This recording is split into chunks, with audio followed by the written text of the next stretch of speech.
Good morning po sa ating lahat. Let us pray po. Diyos namang makapangyarihan sa lahat, maraming salamat po Lord sa araw nito.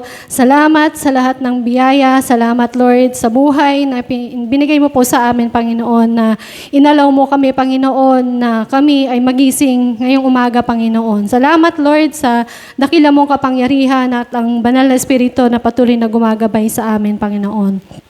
Lord, we are praying and asking the guidance of the Holy Spirit to lead us today at buksan mo, Panginoon, ang aming mga pandinig upang matanggap namin at makain namin, Panginoon, ang iyong mga salita sa araw na ito, Panginoon. Lord, pabasbasan mo po ang iyong mga salita, Panginoon, na magrema sa puso ng bawat isa at may apply namin ito sa aming pamumuhay bilang mga lingkod mo at mga Kristiyano na naniniwala sa inyo, Panginoon. Maraming salamat sa lahat ng biyaya. Salamat po, Panginoon, sa lahat-lahat ng tulong mo sa amin, Panginoon, sa kabila ng aming mga nararanasan at paghihirap namin, Panginoon, ikaw ay nananatiling nandyan at tapat sa iyong mga pangako sa amin. Maraming salamat po, Ama. Ito ang aming dalangin sa matamis na pangalan ng Panginoong Jesus. Amen. Good morning po sa lahat. Morning po. Dami po natin, no? Good morning po ulit. Good morning. So, gising naman na po ang lahat, ano? So, ako po yung naatasan ngayon na magdala po ng mensahe para sa ating lahat. And yung ating verse po ay matatagpuan po natin sa Aklat ng Mga Gawa, chapter 2, verse 41 hanggang 42. At ulitin ko po, basahin po natin, sabay-sabay po tayo. 1, 2, 3, go! Kaya't ang mga naniniwala sa mga ipinangaral niya ay nagpabautismo at nadagdagan ang mga alagad ng may 3,000 katao ng araw na iyon. Verse 42. Inilaan nila ang kanilang mga sarili upang matuto sa turo ng mga apostol, magsama-sama bilang magkakapatid, magsalo-salo sa pagkain ng tinapay at manalangin. So ito po yung verse po natin. Ang theme po natin mula January hanggang April po is a true living Christian. Kung paano ba dapat mamuhay ang mga katulad po natin na naniniwala at nananampalataya sa Panginoong Jesus. So ang title po natin today is The Secret of True Christian Believers to Live an Amazing Life. So, paano ba natin mararanasan or masasabi sa araw-araw ng pamumuhay natin, amazing yung buhay natin? Kasi di ba minsan, pag may problema tayo, hirap na tayong sabihin na amazing, di ba? Hindi nakakamangha yung buhay, ang hirap ng buhay. Maraming beses sa buhay ko na nasabi ko, ang hirap naman ng buhay, ayoko na, gusto ko nang mawala, gusto ko nang mamatay, di ba? Sama. Pero, pwede pala nating sabihin araw-araw amazing yung life ng buhay Kristiyano. Kahit mahirap, pwede pala natin siyang sabihin. Or pwede nating maranasan na amazing yung life na binigay sa atin ng Panginoon. So balikan po natin yung verse po natin. Sabi nito, kaya't ang mga naniniwala sa mga ipinangaral niya ay nagpabautismo at nadagdagan ang mga alagad ng may 3,000 katao ng araw na iyon. Yung history po about this verse po is, ang nangangaral po dito is si Pedro. So ito po yung, nung umakyat si Jesus sa langit at bumaba yung Holy Spirit, at pumunta po sila sa Jerusalem. Diba sabi ni Jesus sa kaniya, kayo ang aking magiging testimony sa witness sa Jerusalem, sa buong Judea, at hanggang sa dulo ng Samaria, at hanggang sa dulo ng daigdig. So yun, unang-unang pinuntahan po nila is yung Jerusalem. So ginawa nila yung ipinapagawa sa kanila ni Jesus. So, nung bumaba yung Holy Spirit sa mga alagad ni Kristo, Sila, yung 12 disciples na yon, and I think meron pang mga kasama sila bukod dun sa 12 disciples. Kasi maraming sumunod kay Jesus, di ba, nung nag-share siya ng word. So, nung bumaba yung Holy Spirit sa kanila, doon nag-umpisang nangaral si Pedro. So, kaya sabi dito, kaya't ang mga naniniwala sa ipinangaral ni Pedro, pinangaral niya, ay nagpabautismo. So, ibig sabihin pala, yung mga nakakarinig ng salita ng Lord, na tayo, nakarinig ng salita ng Lord, tayo yung mga tinatawag na Christian believer ngayon, naniniwala tayo tungkol dun sa teaching. Ano ba yung teaching na itinuro noon ni Pedro? Unang-una po niyang itinuro, si Kristo po ay namatay at inilibing at nabuhay muli. So yun yung gospel na dapat din natin i-share sa ibang tao. Ito po yung magandang balita or good news na madalas nating naririnig. So ito yung unang-unang ipinangaral ni Pedro sa kanila. And after that, naniwala yung mga tao. Naniwala sa Panginoon na siya ay namatay at inilibing at nabuhay muli. So tayo po ba, I think naman tayo lahat ay believers of Christ. So tanungin ko sa inyo, pwede kayo sumagot, pwedeng hindi, pero mas maganda kung sasagot kayo at maririnig sa atin ng Lord yon. And even hindi tayo magsalita, alam ng Lord kung ano yung laman ng puso natin. So tanungin ko kayo, naniniwala po ba tayo na ang Panginoong Jesus ay namatay para sa ating mga kasalanan at siya ay nabuhay muli para bigyan tayo ng pag-asa? Ang onti. Amen po ba? Amen. So kung tayo ay naniniwala, tayo yung tinutukoy dito. Kung naniniwala tayo, tayo ay nagpabautismo sa pangalan ng Panginoong Jesus. Hindi siya literal na i-water baptism kasi wala akong nabasa doon sa aklat ng gawa na may water baptism. So, ibig sabihin pala, kapag tayo ay naniniwala sa puso natin na siya ay namatay at inilibing at nabuhay muli, tayo ay mga believers of Christ. So, kung tayo ay believers of Christ, we are baptized in the name of Jesus. So, yun po yung lagi nating tatandaan na tayo po, mga believers or madalas sinasabi ng ibang tao, tayo ay Kristiyano yan. So, ibig sabihin, baptized na po tayo ng baptized na po tayo ng pangalan ng Panginoong Yesus. Ibig pong sabihin, kung tayo ay mga baptized na, dapat po nagpapasakop tayo sa Kanya. Yung bawat umaga na paggising po natin, ang nangunguna po sa atin ay ang Panginoong Yesus. At lagi po nating alalahanin siya kapag tayo nagtatrabaho, kahit nasa school po natin, huwag po nating aalisin sa buhay natin ang Panginoong Jesus. Dahil tayo po, mga believers, baptized na po tayo. Lagi po natin yan tatandaan. Kasi minsan, madalas sa buhay natin, nakakalimutan natin na tayo ay baptized. Nakasama natin ang Panginoong Jesus. Kaya minsan, nakakagawa din tayo ng mga hindi kalooban ng Panginoon. Ako lang po ba yon? Or meron din po dito sa atin na ganon, na hindi natin nagagawa yung kalooban ng Lord. Yung gusto pa rin natin po yung ginagawa natin. So yun, gusto ko lang pong i-highlight nyo sa mga Bible nyo yung naniniwala at baptize. We are baptized. Nagpabautismo. And sa verse 2 po, 8:42, sabi dito, inilaan nila ang kanilang mga sarili upang matuto sa turo ng mga apostol. Magsama-sama bilang magkakapatid, magsalo-salo sa pagkain ng tinapay at manalangin. So, di ba ang title po natin, The Secret of True Christian to Live an Amazing Life. So, ano ba yung sikreto dito? So matatagpuan po natin dito sa verse 42. Inilaan. Sa English version po, devoted. They devoted themselves sa pag-aaral at pag-aaral ng salita ng Diyos. So, Number 1 po,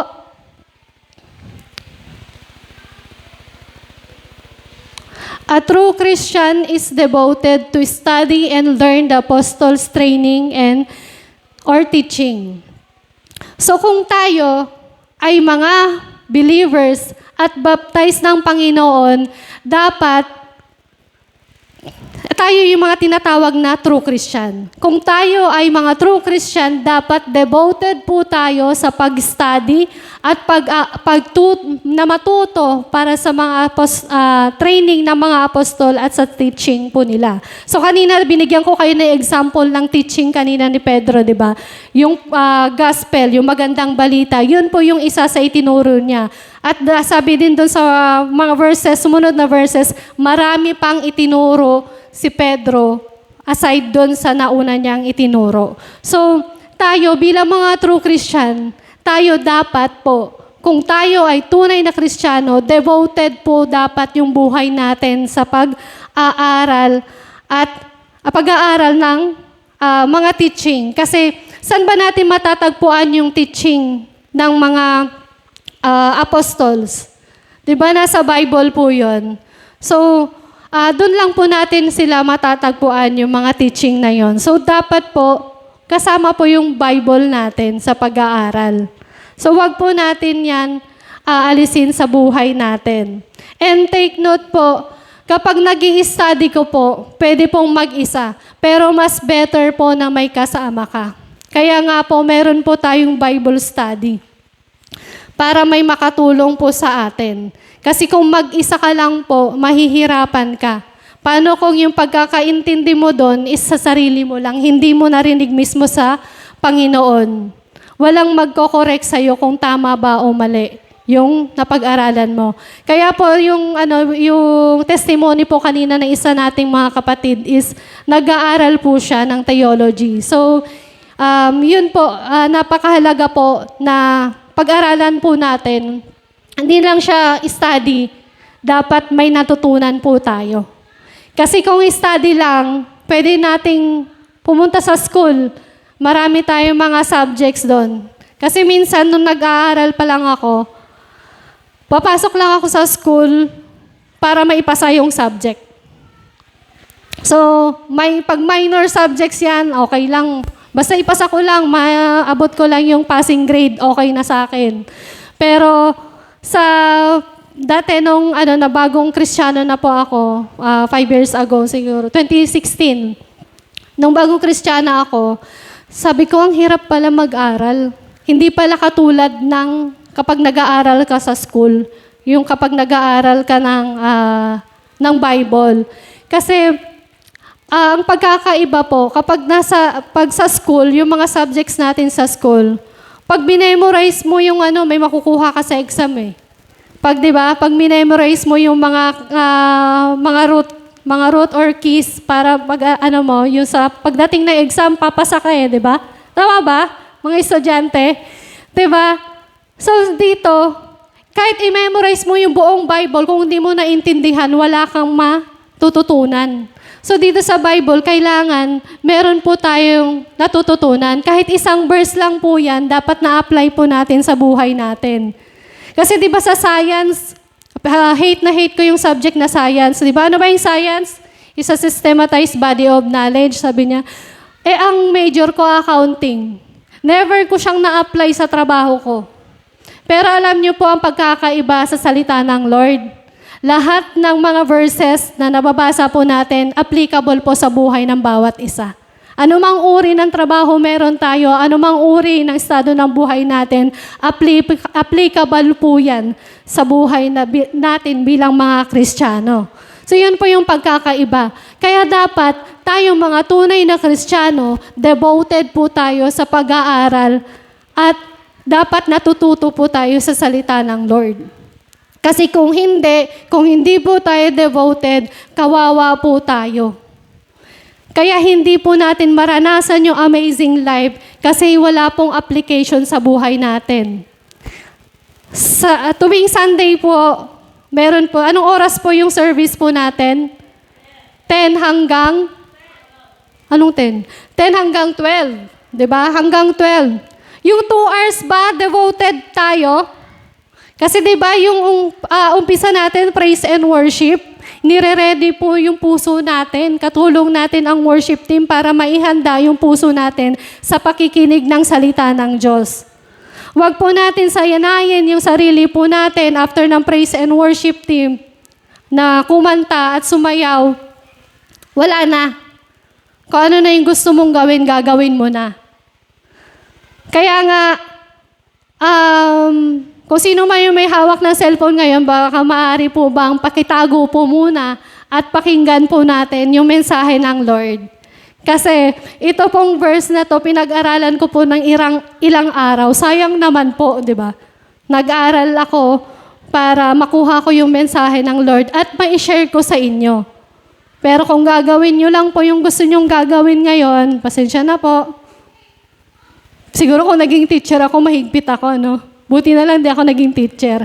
Pero, yun po, wag po nating sayangin yung bawat oras na binigay sa atin ng Panginoon. Kasi yung time po natin na pumunta po dito is mahalaga po para sa Panginoon at para sa buhay natin bilang mga Kristiyano. So, yun po, maging devoted po tayo. Ano ba yung kanina ko pa sinasabi yung devoted. Ano ba yung devoted? So dapat po, nagbibigay tayo ng mas maraming oras sa paggawa nito. Kasi, di ba nga, sino yung mahilig po dito ng maglaro, mobile? Wala. Imposible. Sino yung mahilig Mobile Legends? Ano ba yan? Clash of Clans. Nasa kabila. Yan, sino yung mga mahilig sa life simulator? Ako kasi, yun yung background ko. Sobrang hilig ko sa online games. Simula nung pandemic, nung nakunan po ako, yun po yung naging escape ko na para ako maging okay ako. Naglaro ako ng ilang taon ako naglaro. Ang hirap bitawan, ang hirap alisin sa akin. So, nandun napunta yung oras ko. Ibig sabihin, naging devoted ako sa paglalaro. Na dapat, hindi yun yung ginagawa ko kasi tunay na Kristiyano nga ako eh. Di ba nakakahiya naman sabihin, tunay akong Kristiyano pero panay akong laro. Di ba nakakahiya naman yon na mas marami ka pang time maglaro or manood ng Netflix. Sino ba mahilig sa Korean novela? Di ba pag devoted tayo, tapusin mo yung 13 or 16 episodes. Yung kapag, pagalitan nga ako eh. Panay ka kasi noon, sabi ng asawa ko. So, ayun, pag natapos mo yung episode 4, kailangan panoorin mo pa yung episode 5 kasi maganda na yung 4 eh. Yun, devoted po tayo doon. Pero kung i-apply naman po natin bilang mga believers of Christ, i-apply natin sa pag-aaral ng salita ng Diyos. Kasi sayang naman yung buhay, binigyan ka nga ng hininga ngayon, ng buhay ngayon, pero inilaan mo lang yung oras mo sa paglalaro or panonood ng Netflix or pagti-TikTok or pag-Facebook, mga social media na yan. Alam niyo po ba, yan po yung tactics ng kaaway para maubos yung oras natin. Lahat naman tayo may oras eh. Yung mga karamihan lang nasasayang yung mga oras natin dahil hindi natin alam kung ano yung tamang paggamit ng mga oras na binigay sa atin ng Panginoon. So, tayo po ay tinawag para mag-aral. Kasi 'di ba, we are called to worship God. Paano mo nga ba ma-worship ang Panginoon kung hindi mo alam kung paano yung tamang pagsamba sa Kanya? So kailangan pag-aralan natin kung paano. Katulad ng mga apostles, nag-aral po sila. Araw-araw po nag-aaral sila at natututo po sila habang nag-aaral. So tayo po, kailangan po ang bawat isa sa atin ay willing, di ba? Sabi nga, dapat willing po tayo. Kasi sabi ni Ate Marge kanina, ang sa atin ng Panginoon kung willing tayo eh. Dapat, kung sinasabi mong tunay kang Kristiyano, dapat willing po tayo. Maging devoted po tayo sa pag-aaral ng salita ng Diyos. So, ang pag-aaral po, continuous po yan. Kasi continuous po yung buhay natin. Araw-araw may pagsubok, araw-araw may trials. Everyday may test. Hindi katulad kapag nasa school ka, tuwing kailan yung periodical test, di ba? Once a month siguro sa isang linggo, isang beses ka lang mag-e-exam. At marami po yung pag-aaral. So everyday, sa bilang buhay ng mga Kristiyano, everyday po may exam na dapat makapasa po tayo araw-araw. At connected po yung bawat araw ng buhay natin. Paano ko po nasabing connected? Connected po siya. Kung ano yung nangyari sa iyo ngayong araw na to, connected po siya sa susunod na araw. Kaya nga ang mga tunay na Kristiyano nag-grow. Kasi kung aalisin mo yung isang araw na isang Kristiyano, tatanggalin mo yung isang araw niya, wala siyang pass na ano yung lesson na natutunan niya noong nakaraang araw. Nagigets niyo po ba yung sinasabi ko po? Na connected po yung araw natin. Yung bawat araw po natin, connected po yan sa magiging future mo. Kaya wag po nating sabihin na useless naman yung buhay ko. Tapusin ko na lang. Hindi yung mga ganon. Na ayaw nang mabuhay dahil useless yung isang araw niya. Lagi po nating tatandaan man yung naging outcome ng hapon mo, kung bad trip ka man or may failure ka man sa isang araw, huwag ka mag-alala. Sa sunod na araw, makikita mo yung result nun. Kasi may natutunan ka doon sa bawat failure ng buhay mo. May natututunan ka. Sure ako dyan kasi na-experience ko yan ilang years na. Dati sabi ko, parang nung nag-aaral pa lang ako, parang walang kwenta yung buhay ko. Papasok sa school, papagalitan ng nanay pag di nakapagsaing. Ayan, araw-araw ako napapagalitan dahil sunog yung sinaing. Hindi ako natututo sa pagsaing, kaya sabi ko hindi ako magiging HRM kasi hindi ako magaling magluto.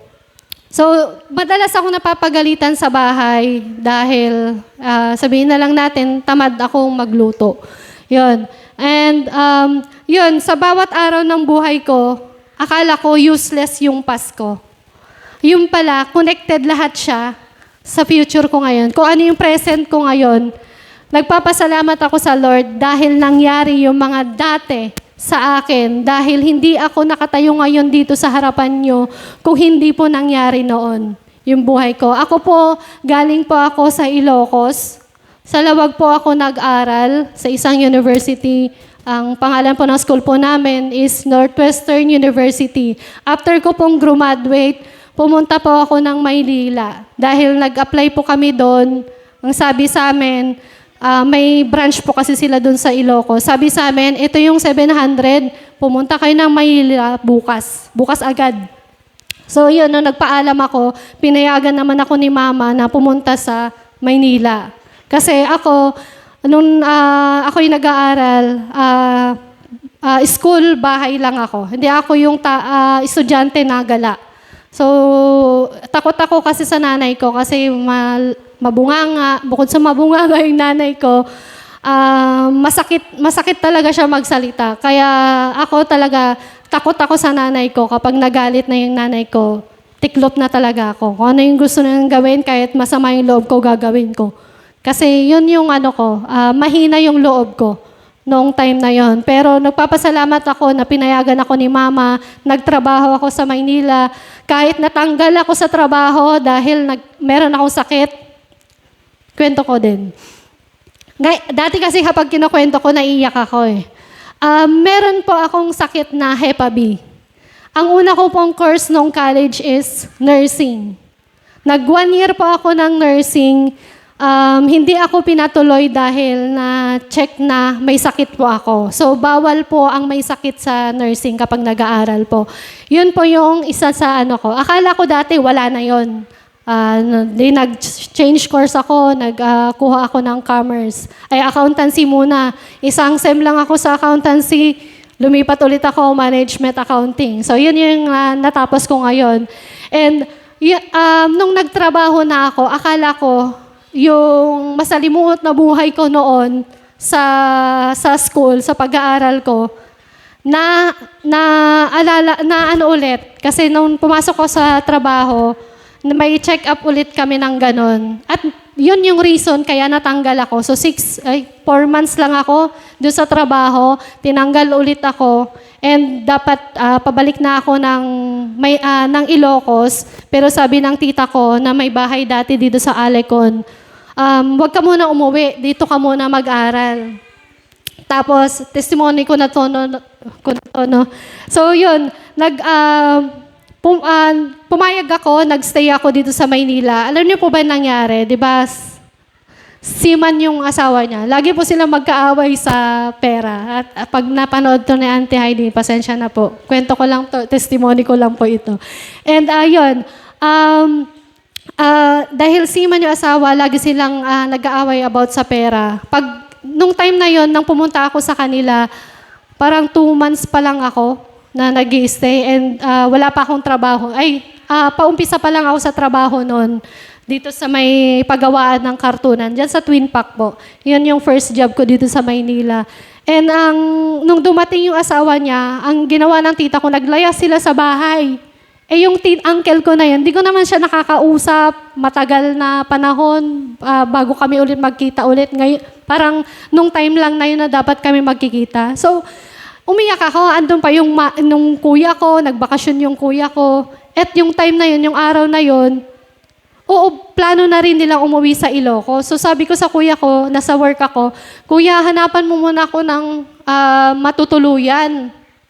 Para meron akong tutuluyan mamaya kasi naglaya si auntie, ganyan. Tapos, ang ginawa ng kuya ko, umuwi siya nang wala siya nahahanap na uupahan ko. Kaya sabi ko nung time na yun, buti na lang, may best friend ako. Sabi ng best friend ko, tara mag-hotel muna tayo. Sunduin kita dito sa may Mindanao Ave kasi meron kaming parang, yung November yun yung November first week, parang meron kaming gathering doon sa office. And doon kami nagkita. Wala yung gamit ko, hindi ko alam kung saan napunta yung gamit ko. Parang lumipat kasi yung tita ko, dala-dala lahat ng gamit ko. So hindi pa ako nakakauwi dyan sa bahay nila. Then after nun, sabi ng best friend ko, magkita tayo doon, 11:00 na. Nung gabi na yon, 11:00 kasi galing pa siya ng Cavite, nagbiyahe siya mula Cavite, papunta doon sa Mindanao Ave. Nagkita kami doon. So, ang ginawa namin, punta namin sa bayan. Yung sogo, napaka-memorable sa akin yung sogo na yan. Kasi bagong-bagong bukas pa lang yan noon, diyan kami natulog. Tapos kinaumagahan, naghanap kami ng uupahan. So, yun yung naging kwento ko na nung nag-aaral na ako ng Bible study, hindi ko pinagsisihan lahat. Although, nung time na yon, nung nararanasan ko siya, nagsisisi ako na dapat di na ako nakinig sa tita ko na magstay dito, ganyan. Dapat umuwi na lang ako. Pero, naintindihan ko, naunawaan ko na yung buhay pala natin, connected pala siya. Kasi kung hindi nangyari yon, wala ako dito. Hindi ako nagsasalita ngayon sa harap nyo. Kasi kung umuwi ako, hindi ko alam kung anong buhay ko ngayon sa Ilocos. Kasi mahina pa rin yung loob ko kung umuwi ako that time. Kasi ngayon, nagpapasalamat ako sa Lord na nangyari lahat yon, yung mga failures ko, yung mga doubtfulness ko sa buhay. Kasi ako, mas naging strong ako ngayon. At ginagamit ako ng Lord para mag-share ng kanyang mensahe. So, lahat yon, nagsorry ako sa Panginoon na sinisi ko yung buhay ko. Kasi alam niyo po ba, totoo po yun na sa downfall mo, doon mo makikita ang Panginoon. Kasi noong time na yon, paumpisa na rin ako, may maraming beses din sa buhay ko na naglalayas ako sa bahay, naglalakad ako papunta sa harap ng simbahan dyan sa may Del Mundo. Umuupo ako doon, nagpe-pray ako. Ang Lord yung kaagapay ko. Siya yung tumutulong sa akin sa araw-araw ng buhay ko. Yun yung time na paumpisa pa lang ako na nagsaserve sa Panginoon. At nagkataon din na nung time na yon is nag-pandemic. So, ilang buwan kami hindi nakapag-church. Pero, yun din yung time din na nakunan ako. And may isa akong request sa Panginoon. Sabi ko, Lord, gusto kong gumawa ng kanta para sa'yo. So, nung time ng pandemic, yun yung naging hobby ko. Naggagawa ko ng kanta. So yung pandemic time na yon, nakagawa po ako ng 3 kanta. So para sa Panginoon po yun. And yun yung naging journey ko. And nagpapasalamat din ako na hanggang ngayon, part pa rin ako ng worship team. And isa si Michael nag-joke sa akin na mapasama sa pagtugtog. And yun, lahat yun, pinagpapasalamat ko sa Panginoon at sa mga taong tumulong sa akin. So, ito, napakahalaga po talaga na mag-devote po tayo sa pag-study at mag-aaral tayo ng salita ng Lord. Kasi everyday may test po yan. Hindi lang siya minor subject, major subject man yan, pero pag natapos mo pag-aralan, wala ka nang maalala eh. Pero ito, kailangan meron kang maalala kapag nag-aaral po tayo. So, ngayon, i-invite po natin ang presensya ng Holy Spirit para maintindihan natin, maunawaan nating mabuti. Sayang naman, yung pagpunta po natin dito kung hindi tayo gutom. Dapat po, gutom po tayo sa salita ng Lord. Kasi nga, di ba, pupunta ka sa magandang restaurant, di ba, pag pumunta ka doon, kailangan masarap yung pagkain mo, ma-enjoy mo yung pagkain. Di ba, pag may nakita kayong mga kakainan, sabihin nyo, pupunta ako doon kasi madaming pumupunta, parang masarap yung pagkain. So, syempre, ang gusto mo, maging masaya at masarap yung kakainin mo at masatisfy ka. So, ganun din po sa pagpunta natin sa bahay-sambahan, dapat po gutom po tayo at kakain po tayo sabay-sabay ng salita ng Lord. At sabi po sa Ezra chapter 7 verse 10, buong sikap na pinag-aralan ni Ezra ang kautusan ni Yahweh upang maisagawa niya ito at upang maituro niya sa bayang Israel ang mga batas at tuntunin nito. Ito po yung sa Old Testament. But dito po sa atin, applicable po sa atin, na kailangan po, katulad po na Ezra, buong sikap po nating pag-aralan. Kasi nga sabi nga ni pastor sa nung prayer meeting, ang prayer pa lang challenge na sa atin eh. Hirap na po tayong mag-pray. And sa pag-aaral po natin ng salita ng Diyos, mahirap din po yan. Pero sabi sa Book of Ezra, si Ezra po talaga buong sikap niya pinag-aralan yung kautusan ni Yahweh. Bakit? Para maisagawa niya ito. So tayo din po, pag-aralan din po nating mabuti yung bawat salita ng Lord para may apply po natin sa buhay po natin. At wag po nating sasayangin yung mga pagkakataon na maraming masisipag na nagtuturo po sa atin. And wag po nating hayaan na yung time na yon, ilinlangin tayo ng kaaway, agawin yung oras natin para ilaan natin sa mga bagay na kinahuhumalingan po natin. Naintindihan po ba? May natututunan? Isa pa lang po yun. So, tayo po ba willing tayong maging devoted sa pag-study and learn ng salita ng Diyos o yung mga teaching ng mga apostles? Amen. So, gusto niyo ng amazing life, di ba? Number 1, yan po yun. A true Christian is devoted to study and learn the apostles' training or teaching. Pangalawa po, a true Christian does not forget to have fellowship with other believers. Sino po dito yung Zimbabwe? Mamaya po, meron po tayong lunch. Kaya sama-sama po tayong mag-lunch.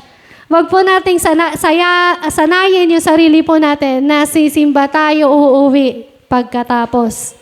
Meron po tayong lunch, pwede po tayong makipag-fellowship sa mga kapwa po natin. Bakit po ba mahalaga ang fellowship? Meron po tayong tinatawag na biblical fellowship. So, ito po, ang fellowship po is a part of spiritual discipline.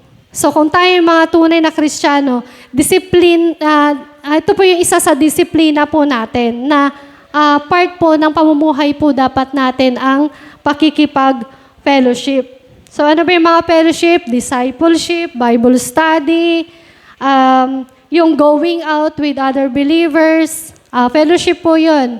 Yung pagsama-sama natin kumain, fellowship din po natin yun. At di ba, ano nangyayari kapag sabay-sabay po tayong kumakain?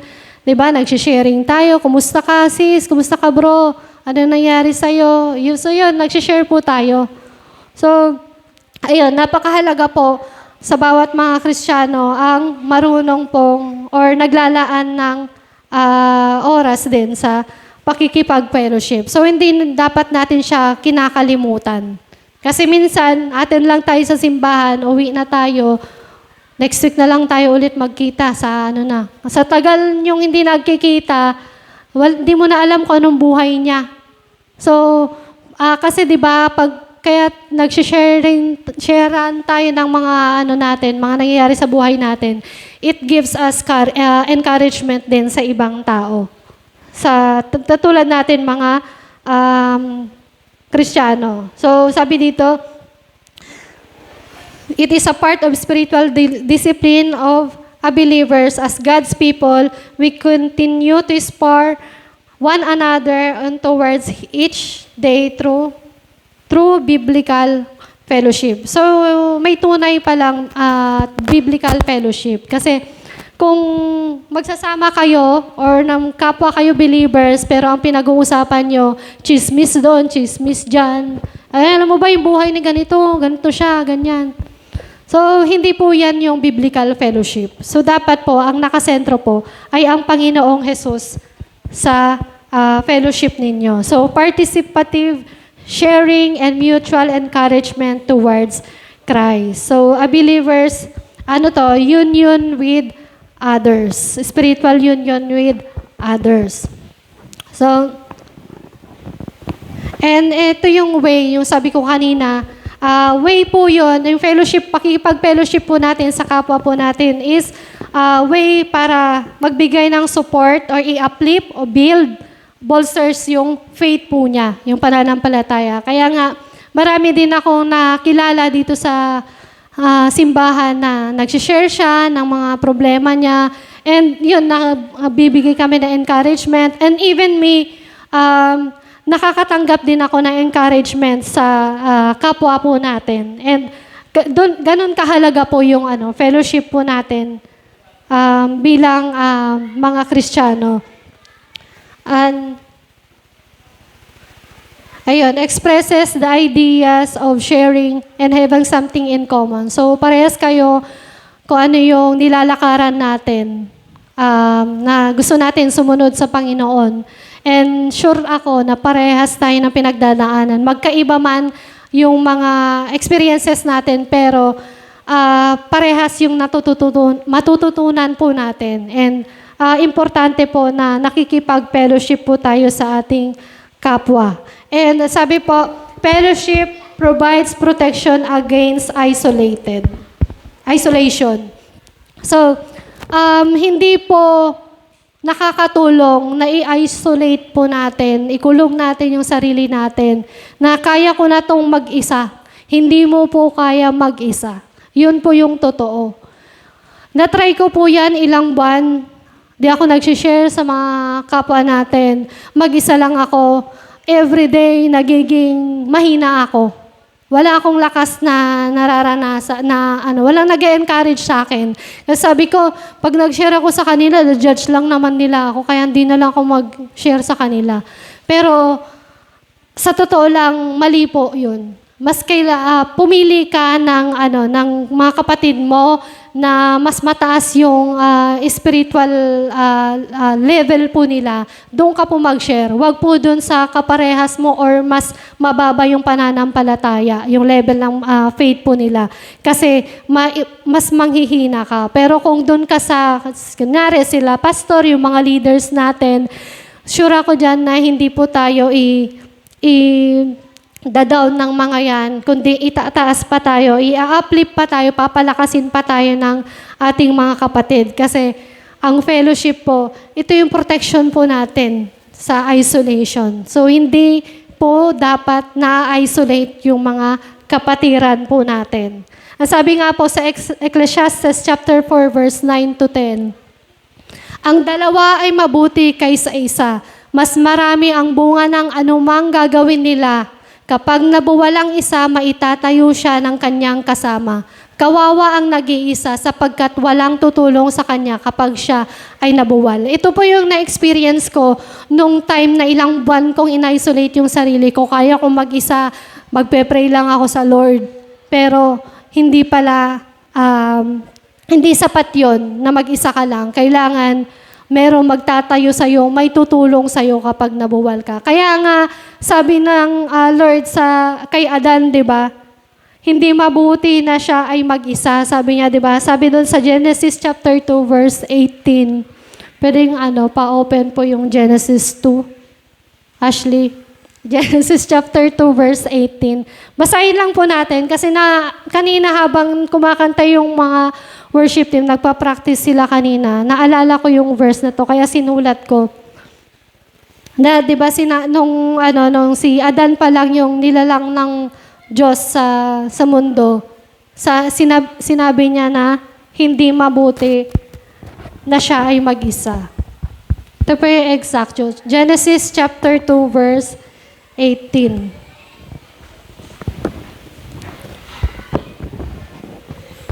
Check lang po natin para galing po talaga sa Bible yung mga itinuturo po namin dito. Naghang.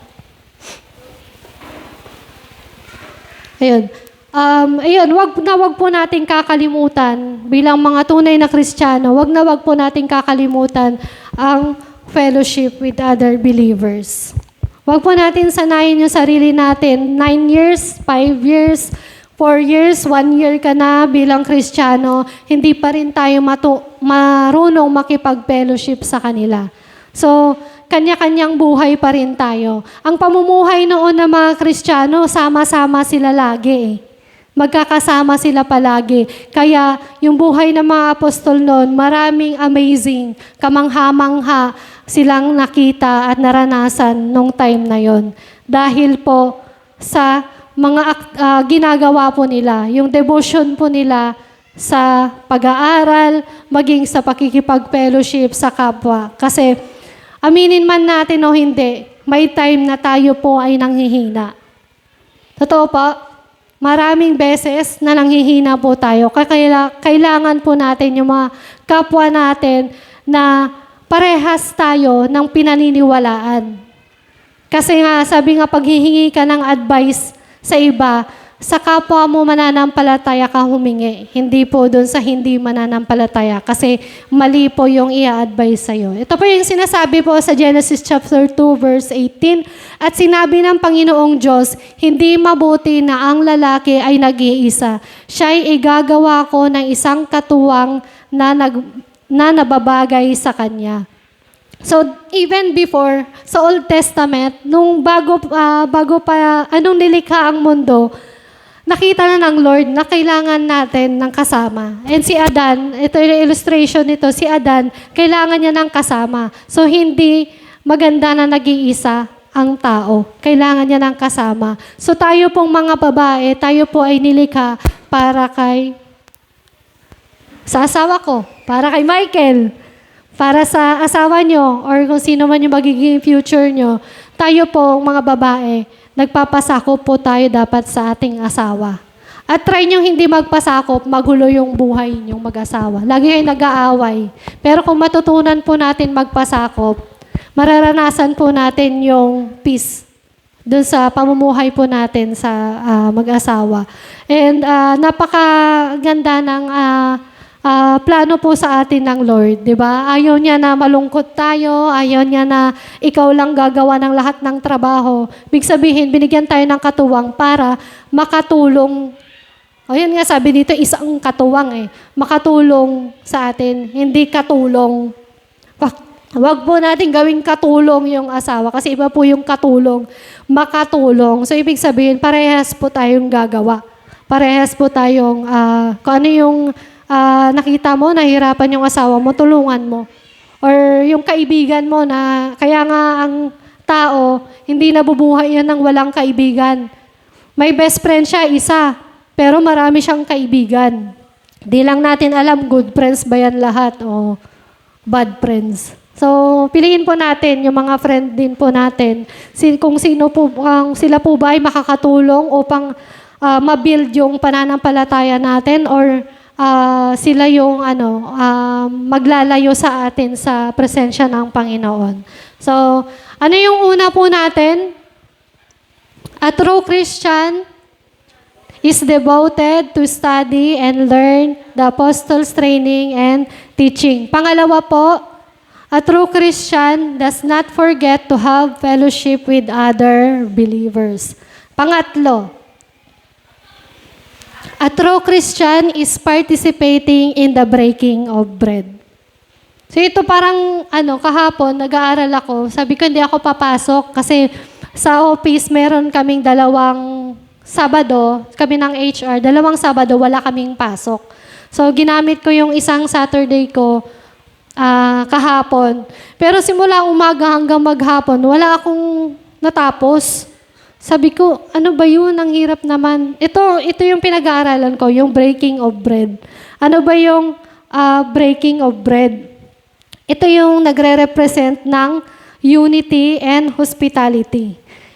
Breaking of bread, ito po yung symbolize the broken body of Christ on the cross. Di ba matatandaan nyo, nung last week, meron po tayong communion. So, kumain po tayo lahat ng tinapay and uminom ng juice. So, ito po ay, ang message po dito is dalawa po, physical food and spiritual food. Kapag po sa physical food po, ito po yung nag-share po tayo ng pagkain, eating together. And ang symbolism din pala ng break bread is to reconcile. Kunyari, magkaaway kayo, pero pag nagsalo kayo ng pagkain, syempre, magkakaroon ng reconciliation. Gusto mo bang makaharap sa hapagkainan yung kaaway mo? Syempre, hindi, di ba? Pero kung nag-share kayo ng kumakain kayo together, nagkakaroon ng reconciliation. So, yun po, ganun po kahalaga yung breaking of bread na meron pong unity na nagaganap. Sa spiritual po naman, spiritual food, ito po yung denotes ourselves to God's Word. So, ito po yung pinagsasaluhan po natin. Di ba sabi dun sa John chapter 6 verse 35? Sinabi ni Jesus, ako ang tinapay ng buhay. Ang lumalapit sa akin ay hindi na magugutom kailanman, at ang sumasampalataya sa akin ay hindi na mauuhaw kailanman. So, ito po na ang symbolism po ng ating bread ay si Jesus. So, sabi niya, siya po ang tinapay ng buhay. So, tayo po bilang mga true Christian, dapat nagpa-participate po tayo doon sa physical na food. Yun po yung communion po natin. At sinishare po natin sa iba. Kasi po ito po din po yung mga ginagawa po ng mga apostles and yung mga kasama po nila na naniwala din sa pinapangaral po nila. Sharing meal together with other believers representing their shared unity and faith in Christ. So, tayo po ay nagsasama-sama, nagko-communion po, meron po tayong unity. Meron pong unity po ang bawat isa. So, may mga reasons kung bakit kailangan nating magkaroon ng eagerness ba? Na, kailangan ko to, ay papunta ako, magsisimba ako kasi ang second week of the month po, ay yun po yung communion po natin. So, isa po to dapat sa bigyang halaga po natin bilang mga tunay na Kristiyano. Every second week, wag po kayong umabsent kasi meron po tayong communion. So, once a month lang po natin ginagawa dito. Pero sa iba, sa Catholic, everyday po yan, meron silang communion. Bakit po? Bakit po dapat magkaroon tayo ng eagerness para gawin to? Number 1 po, it is commanded by Christ. Di ba sabi niya, do this as a remembrance of me. Yun po yung sinabi niya sa Book of Lucas. Hindi ko na nakuha kung anong verse po yun. Pero yun po yung sinabi niya. Every second week, sasabihin po yan ni Pastor na yung verse na yon. And yun yung inutos niya. Gawin nyo ito. So hindi niya sinabi, wala nakadugtong po doon. Pag sinabi niyang gawin mo, ibig sabihin, command po ng Panginoon yon. Pangalawa po, it declares fellowship and unity. Yun po yung sinasabi ko kanina. Kasama na po yung pangalawang lesson po natin, yung fellowship, and nakikita din po yung unity ng bawat mananampalataya kapag nagpa-participate po tayo sa komunyon. Pangatlo po, it prevents forgetfulness of what Jesus did for His people. Di ba sabi niya, do this as a remembrance of me. So, lagi po nating alalahanin na ang Panginoon, binigay niya yung sarili niyang buhay para sa atin. Kasi may time na nakakalimutan natin yan. Aminin po natin, nakalimutan na natin na may nagbigay ng buhay para sa atin. Kasi kaya minsan, gawin ko to, yun na lang kung ano yung gusto mong gawin, ginagawa natin. Dahil nakalimutan natin na may nagbigay ng buhay niya para sa atin.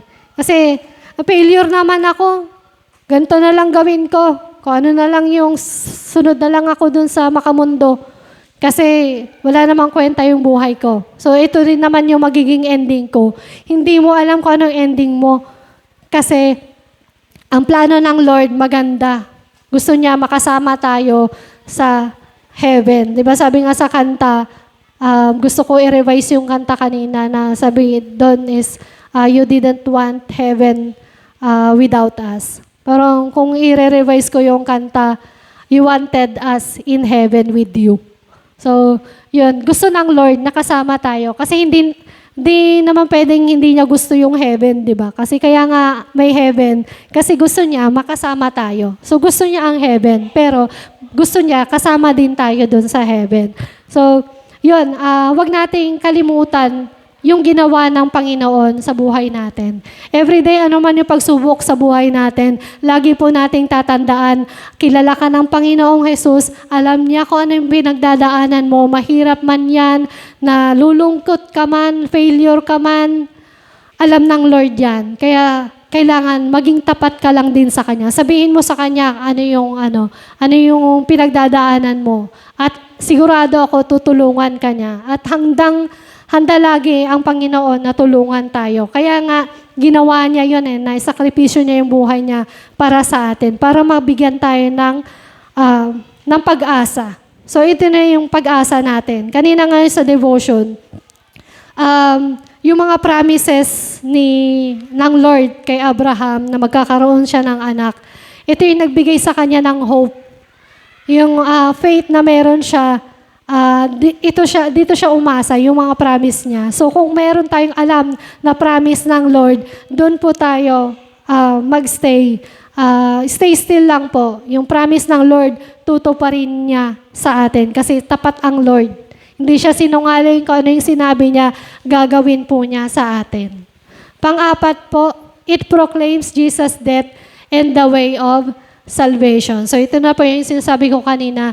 Pag ginagawa po natin to breaking of bread, pinoproclaim po natin yung kamatayan ng Panginoon at yung kamatayan po niya ang naging daan para sa ating kaligtasan. Panglima po, it proclaims Jesus' return. So bakit ba tayo umaasa ngayon? Siyempre alam natin na darating ang Panginoon. So hindi siya umakyat at iniwan yung Holy Spirit dito. Pero promise niya sa atin, babalikan niya tayo, kukunin niya tayo, susunduin tayo. Yun pa nga yung term sa Bible Susunduin tayo ng Panginoon. So napaka-importante po na mag-participate ang bawat isa sa breaking of bread. Kasi ang bread po ay symbolizes ng katawan ng Panginoon. So, lahat po tayo dapat nag-share ng katawan ng Panginoon. Bahagi po tayo ng katawan ng Panginoon. Lagi po natin yan tatandaan na tayo po ay bahagi ng katawan ng Panginoon. At kung ikaw hindi mo man gawin yung pinapagawa sa iyo ng Panginoon, tandaan mo, apektado ang buong katawan ng Panginoon. Di ba mayroon po tayong mga trabaho sa Panginoon na ibinigay. Sabi ng Lord, mag-serve tayo. Pero kung yung service natin sa Lord, hindi natin gagawin ng tama, kawawa naman yung katawan ng Panginoon. Kasi ikaw ay bahagi ng katawan ng Panginoon. Kunyari, ikaw yung daliri ng Panginoon. Siyempre, hayaan mo ba na kulang yung isang daliri ng Panginoon? So tayo mga tunay na Kristiyano, dapat nakikibahagi po tayo. Hindi lang sa physical na pagkain ng yung communion kanina, pero lahat ng work na pinapagawa sa atin ng Lord, kasama po yun na dapat po gawin po natin. Kasi nga po, isang katawan lang po tayo. At hindi po dahil, kasi minsan, sinasabi natin, trabaho po yan ni pastor eh. Siya na dapat mag-preach. Kasi may ganyan din akong isip. Si pastor lang yan, siya na dapat mag-preach. Lagi kong tinatanggihan. Na dati, sa prayer meeting, ako yung nag-share. Sabi ko, okay lang, unti lang tao. Pero pagdating sa Sunday, Lord, ayoko, Lord. Si pastor na lang, trabaho ni pastor yan eh. Pero, hindi pala tama. Hindi tama yung puso ko. Kaya pinag-pray ko, nung nag-attend ako ng prayer meeting, sabi ko, Lord, ganito na naman yung nasa isip ko. So, tayo po, bahagi po tayo lahat ng katawan ng Kristo. At tayo po ang testimony or witness ng Panginoon sa ating kapwa. And kailangan po, dapat tayo'y matuto, mag-aral po tayo ng salita ng Lord kasi ano naman yung isi-share mo sa kanila kung wala po tayo na pag-aralan. May experience din po ako sa office. Miss Joyce, paano kung ganito, ganyan? Hindi ko alam ang isasagot kasi sabi niya, paano kung merong hinahabol na tao, tapos papatayin siya. Ano po ba, sasabihin mo po ba yan kung saan siya pumunta? Siyempre papatayin siya. Di ba kasalanan po yun? Kasi sabi ko, bawal magsinungaling. Huwag ka magsisinungaling. Nung time na yon talaga, hindi ko alam kung anong isasagot ko. Kasi nga naman, paano kung sinabi ko, pumunta siya doon, tapos pinatay siya, di makukonsensya ka, ganon. So, nung mga ilang buwan, di ba? Parang this month lang ko naintindihan. Sabi ko, pwede pala dapat ang sinagot ko sa kanya. Pwede mo namang sabihin, at least di ka nagsinungaling. Pero tulungan mo siya na kung ano yung balak nung humahabol sa kanya, pwede mo siyang tulungan. Or pwede kang humingi ng tulong para hindi siya mamatay. Ganon. So yun, kailangan natin maging ready. At that time, hindi talaga ako ready sumagot. Kasi nga hindi ako nag-aaral. So hindi ko alam kung ano yung tamang dapat gawin natin. So, dapat tayo maging ready tayo palagi. And isa yun sa armor of God na maging handa tayo sa pag-e-explain sa kanila. At dapat maging mahinahon. Hindi po tayo dapat nakikipag-away pag nag-e-explain. Pag mainit na yung kasi maraming mga tao na pilosopo at gustong makipagdebate tungkol sa salita ng Lord. Ang sabi sa atin, maging mahinahon po tayo. At kung mainit na, wag na po hayaan na po natin kasi hindi rin talaga sila maniniwala. Pero bilang tayo mga tunay na Kristiyano, kailangan po natin mag-participate sa lahat ng gawain ng Panginoon. Hindi lang yung physical na kumakain tayo araw-araw or every second Sunday of the month, kailangan din i-apply natin spiritually na gawin natin ito. I-share natin, di ba, siya yung body of Christ and i-share din natin sa ating kapwa, sa ating pamilya. Kasi yun din yung ginawa ng mga apostolos noon. Pang-apat, ito na pa yung last, a true Christian prayed together. So kung mapapansin nyo po, lahat po yun, tinutumbok po nun is unity. Kanina, study and learn. kailangan po nating mag-aral na may kasama. At isa sa pag-aaral po natin, yung nag-a-attend po tayo ng Sunday service para mag-aral po. Isa po ito. And yung fellowship. At pangatlo is yung magpa-participate po tayo ng breaking of bread. Pang-apat po is pray together. So, unity, ang sabi po, kung kung merong unity, andun din ang Panginoon. Buksan po natin sa Mateo chapter 18 verse 20. Sapagkat saan man may 2 o 3 nagkatipon sa pangalan ko, naroon akong kasama nila. So, tandaan po natin, kapag ginagawa po natin yung apat na to, kasama po lagi natin ang Panginoon. At hindi mo pwedeng pag-usapan kung ano yung mga chismis or ano yung mga gusto nyong pag-usapan na hindi naman ayon sa kalooban ng Lord. Kasi kasama mo siya, nakikinig din ang Panginoon sa bawat fellowship po natin. Kaya maging maingat din po tayo kapag nagkipag-fellowship po tayo, alisin na po natin yung mga chismis. Na si ganito, ganyan, Kristiyano ba to? Bakit ganito siya? Ganyan. Na lang natin, ipag-pray na lang po natin. Kung kaya mo siyang i-rebuke, kung mali yung ginagawa ng kapatid natin, i-rebuke mo kasi part din po yan ng fellowship natin na i-correct natin yung ating kapwa. So we must give time to pray together with our fellow believers. Tuwing kailan po ba prayer meeting natin? Anong oras po? 6? 7? Friday? Every Friday, 7 p.m. So, ini-invite ko po ang lahat na magsama-sama po tayo, sama-sama po tayong manalangin. Kasi isa po ito sa secret para magkaroon tayo ng amazing life. Magugulat na lang tayo, answered prayer na po yung mga pinagpe-pray mo ng matagal na panahon na.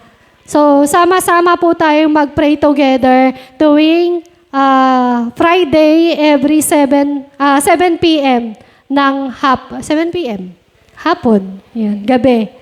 So, eto po, nasabi din to ni Pastor ilang beses na, there is power in prayer. Ikaw nga, nagpe-pray ka mag-isa, nararanasan mo yung mga answered prayer eh. Paano pa kaya kung may kasama ka nagpe-pray? Much more pa yung kapag nagpe-pray ka together with other believers. So we need to work together para sa Panginoon. Hindi pwedeng sila na lang yan kasi sila lang yung may time. Wag po na tayong magpadaya doon sa kaisipan na yon na sila na lang yan kasi sila lang yung may time. Pwede po tayong mag-online at pwede po tayong mag-chat. May GC po tayo. I-chat natin ano yung gusto nyo ipag-pray at 7 p.m. kung nasa trabaho ka man.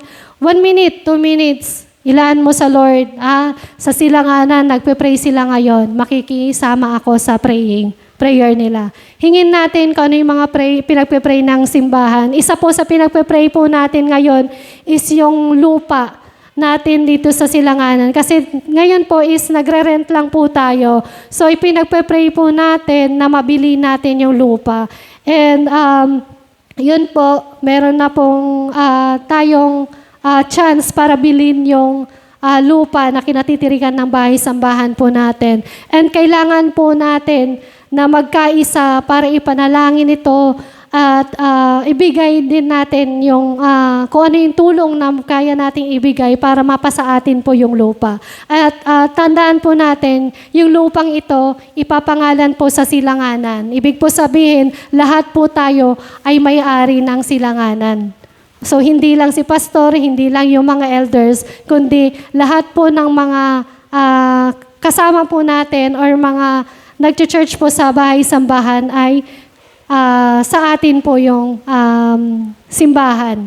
Sa atin po yung lupa. Mapapasa atin po. And hinihingi ko po na tayo pong lahat ay magkaisa para ipag-pray po natin. Kung Friday, wala po kayo, maglaan po tayo 1, 2, 3, or 5 minutes pag-pray po natin. And isa na po yun sa pinagpe-pray po ng church po natin, yung lupa na mapasa atin po.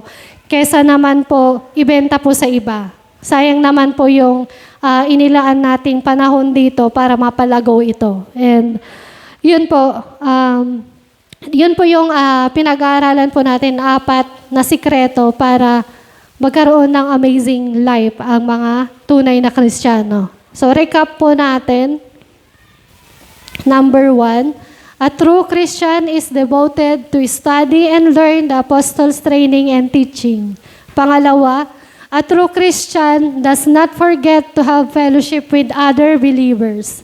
Pangatlo, a true Christian is participating in the breaking of bread. Number 4, a true Christian prayed together. So kung tunay po tayong mga Kristiyano, gagawin po natin ito. At dapat maging willing po tayo sa paggawa nito. So these are the 4 secrets of a true Christian to have an amazing life. At magugulat na lang tayo. Masarap pala maging Kristiyano. Yun na lang yung masasabi mo sa sa buhay natin bilang mga Christian. So, yun lang po yung aking na-prepare ngayong umaga. And in-invite ko po ng lahat ay tumayo at mag-pray po muli tayo. Let us pray po. Maraming salamat po, Panginoong Jesus, sa mga salita mo, Panginoon, na itinuro mo po sa bawat isa. Dalangin ko, Panginoon, na sa oras na ito, na ang lahat ng mga nakarinig ng iyong mensahe, Lord, ay may apply po nila sa kanilang buhay, Panginoon, sa pang-araw-araw na buhay po nila, Panginoon, na kami ay mga tunay na Kristiyano, Panginoon, na ang tunay na Kristiyano ay ginagawa ang mga ito, Panginoon, na nag-aaral kami, Panginoon, upang matuto ng iyong mga turo, Panginoon, ng mga apostles, Panginoon. At ang mga pakikipag-fellowship, Panginoon, ay makapaglaan kami ng panahon para sa gawain na ito, Panginoon, sapagkat hindi nararapat na ang isa sa amin, Panginoon, ay mag-isa. Kailangan po namin ng katuwang, kailangan po namin katulong sa bawat araw. Lord, I pray, Panginoon, na ang mga tunay na Kristiyano nakakarinig ng iyong mensahe, Panginoon, ay mag-participate din ng breaking of bread. Maraming salamat, Lord, na patuloy mo kaming tinuturuan sa bawat araw. At maraming salamat din po, Panginoon, na patuloy mong pinapalakas ang aming pananampalataya sa kabila ng aming mga pagsubok, sa kabila ng aming mga nararanasan, Panginoon. Ikaw ay patuloy na tapat at ang iyong mga pangako ay tinutupad mo sa bawat isa sa amin, Panginoon. Lord, alam mo kung ano yung mga pinagdadaanan po namin. Alam mo din, Panginoon, yung mga failures na aming naranasan. Alam mo din, Panginoon, kung ano yung laman ng aming mga puso at isipan. Lord, dalangin ko, Panginoon, hinihiling ko, Panginoon, na palayain mo kami sa lahat ng uri ng kasalanan, Panginoon, na aming nagagawa. Sa lahat ng uri ng mga pagsubok na aming nararanasan na nagpapahina sa amin, Panginoon.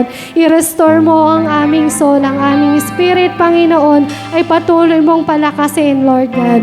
Maraming salamat, Panginoon, sapagkat ikaw ay tapat at matuwid sa aming buhay, Panginoon. Lord, hayaan mo, Panginoon, na maging malinaw ang aming mga mata, maging malinaw ang aming mga pag-iisip, Panginoon, upang kami ay patuloy na makalapit sa inyo sa bawat araw ng aming buhay. Ano man yung sitwasyon ng buhay po namin, Panginoon, ikaw ang lagi naming naaalala, Panginoon. Lord, I pray, Panginoon, na bigyan mo ng puso na marunong sumunod ang bawat isa, Panginoon.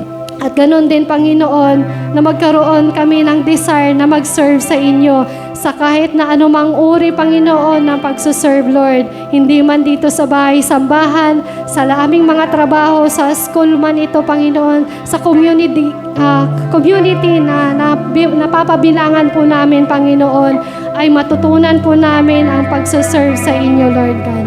Maraming salamat, Lord. At Lord, ay aking hinihiling din, Panginoon, na turuan mo ang bawat isa kung paano kami lumapit sa inyo. Ang mag-pray, Panginoon, na kahit walang boses na marinig sa amin, Lord, ay matutunan po namin, Panginoon, na iiyak sa inyo ang lahat ng aming mga problema, ang lahat ng aming hinaharap sa buhay, Panginoon. Lord, I praise you and worship you today, Panginoon, and forever, O God. Lord, Maganda ang iyong pangalan, Panginoon. You are great, O God. Maraming salamat, Lord, sa buhay na ibinigay mo sa amin sa pagkakataon na ito, Panginoon, na kami ay nakarinig ng iyong mga salita, Panginoon. Lord, wag mong hayaan na ang bawat isa ay matangay ng gawain ng mundong ito, Panginoon. Lord, ilayo mo kami, iligtas mo kami, Panginoon, sa gawain ng kaaway, Panginoon. Gawin mo kaming matatalino, Panginoon. Give us wisdom, knowledge, and understanding, Panginoon, na makita namin ang mga nangyayari, Panginoon, ay ayon sa iyong kalooban, Panginoon. Lord, Ikaw ang aming kailangan. Ikaw ang patuloy nagbigay ng lakas sa bawat isa, Panginoon. Lalong-lalo na ang spiritual life po namin ay patuloy mo at patatagin, Panginoon. Lord, sa oras na ito, kami ay nangangako na maglalaan kami ng oras upang mag-aral ng iyong salita at matuto kami, Panginoon. Maglalaan din kami ng oras upang makipagkausap sa aming mga fellow believers, Panginoon. Ipaglalaanan namin ang panahon, ang fellowship, Panginoon. At ganun din, Panginoon, ang napakahalaga ay ang iyong breaking of bread, Panginoon, na Ikaw ang simbolo ng tinapay, Panginoon, at Ikaw ang tinapay ng buhay, Panginoon. Salamat, Panginoong Yesus, sa buhay. Maraming salamat, Panginoon, sa pag-aaral na ibinigay mo sa amin sa oras na ito, Lord God. Lord, I declare blessing, I declare victory, Panginoon, sa bawat isa. Anuman yung aming hinaharap sa buhay, Panginoon, magtatagumpay kami, Panginoon, sapagkat kami ay isinama mo sa parada ng tagumpay, Panginoon. Lord, itatak mo sa aming mga isipan, Panginoon, na kami ay nagtagumpay na, Panginoon. At walang sinuman, Panginoon, ay makakapaglayo sa amin, sa inyo, Panginoon, sa pag-ibig mo, Panginoon, na lubos-lubos ang iyong pagbibigay, Panginoon. Salamat, Lord, na minahal mo kami at kaming mga hintil, Panginoon, ay binigyan mo ng grasya, Panginoon, na kami ay nabubuhay, Panginoon, upang Ikaw ay papurihan namin at Ikaw ay pasalamatan namin sa bawat araw, Panginoon. Maraming salamat, Panginoon, and we glorify your name, O God. Salamat po, Panginoong Jesus. And this is all we pray in the mighty name of Jesus, our Lord and Savior. Amen. Amen.